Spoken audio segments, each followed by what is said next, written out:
probably as much as any team in the league. But I don't fear him, I can tell you that much. I'd much rather have a win against a first ballot Hall of Fame coach, you know, and Belichick than a slappy coach. I mean, shoot, he's going to get what I got. You got him. We got the Gronk. We're putting Kong on them. I get it. They got all the trophies, and they got the record says what it is.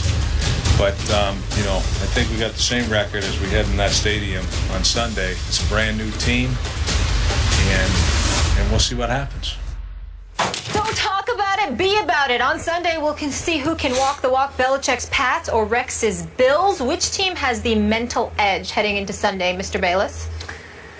I believe the New England Patriots won this week psychologically with one line from its head coach, from their head coach. Let's hear it. We've done okay. I think we've done okay against Rex Ryan. That's what Bill Belichick said. And that closed the case and closed the week for me. I like Rex. I love him in his press conferences and his media sessions. Loved having him on a show when we visited up to the training camp. He's the biggest thing in Buffalo since Jim Kelly retired. That place is going crazy over Rex, and it's in large part because of his persona and his showmanship and his mind gamesmanship that he plays with Belichick and Brady. That excites that region. That place will be on fire this Sunday. But I thought that Rex got a little too full of himself this week.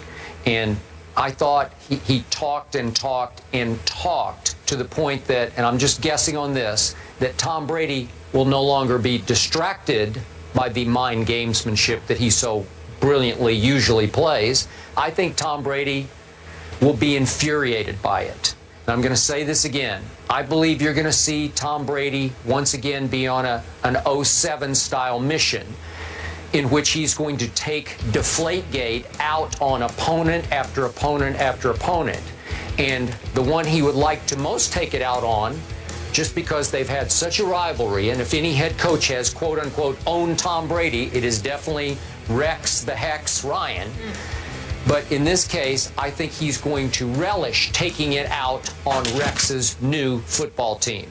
I'm sure Tom Brady respects the heck out of this defense, and he will take great pleasure in picking it to pieces. And I believe he will. I picked 24-21, and I know that doesn't sound like great conviction, but I think you'll walk away from this game saying, you know what? They walked in with the psychological edge, and they proved once again they're just a little better than even these Buffalo Bills. And I've got the Bills as a wild card team. That's not going to change off this game. But I think edge going in, Brady, Belichick. The Killer Bees advantage. Let's take a moment in all seriousness to dissect and highlight Rex Ryan. The last couple of years in New York, Rex Ryan's act came across as a bit buffoonish. I'm never calling him the man that, because you certainly don't want to get caught up in characterizing individuals in a derogatory fashion. And I'm certainly not doing that with Rex Ryan. I'm talking about his act. Yeah. Not talking about him, the man.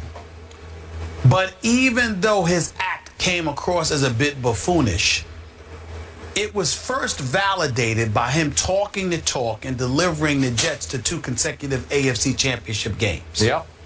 Now let's fast forward to Buffalo.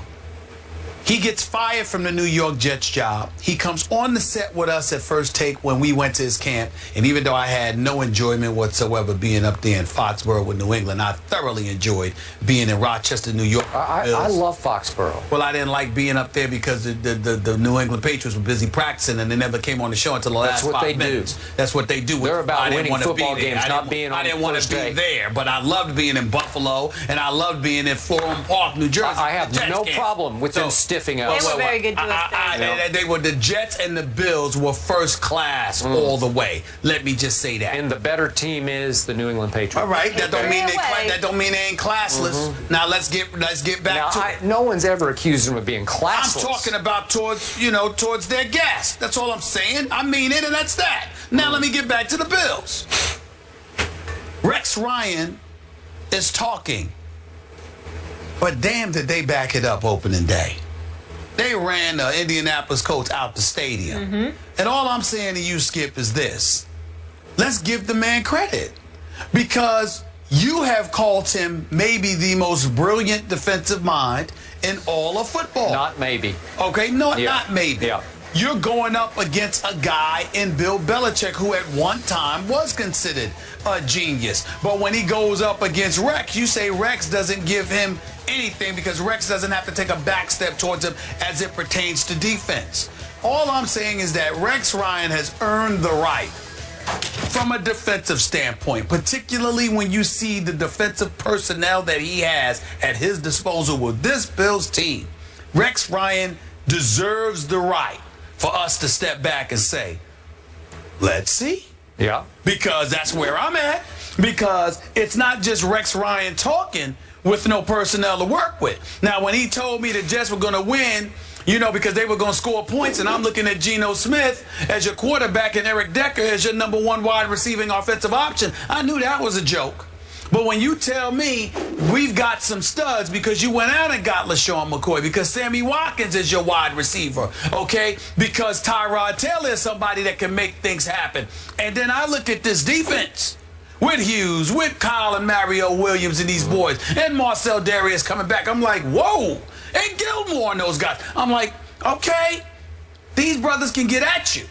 And that's all I'm saying. Tom Brady may very well be great, but he might need to be great in order to get out of there alive on Sunday afternoon, figuratively speaking. I think he'll be okay. I think he'll, all right, he'll survive. I'm just saying. I'm just saying. I ain't mean it literally. I'm just talking I football understand. vernacular. No, I got I'm it. saying, look, man, these guys are coming.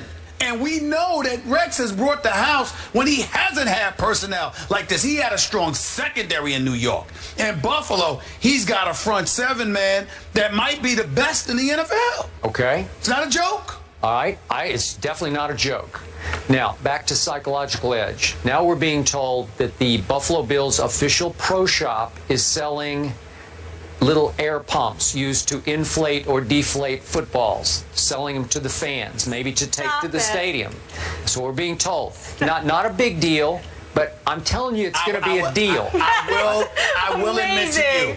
I will admit to you, to do something like that to a guy like Tom Brady, he'll pay attention to that. I do believe he will take that to heart, and he will take it out I'm just on the saying, Bills. he's the kind of he guy. Will. Listen, he is the kind of guy. Michael Jordan not only taught us that, he taught me, look, little things that get said or implied to you, to the great one. I completely agree. We always hear that. Yep. And Tom Brady's great. Advantage Brady. We have to leave it there. LaShawn McCoy did participate in drills, so that should be a good sign that maybe he'll be going on Sunday. Let's hope so. Speaking of Sunday, we got another matchup of Heisman-winning quarterbacks Marcus Mariota and the Titans face Johnny Manziel and the Browns. Eminem. Johnny is starting. We'll discuss that one next. Who has the upper hand? Don't miss that. I said Eminem. I'm surprised that Molly wouldn't pick up on that, considering that Molly starts with an M.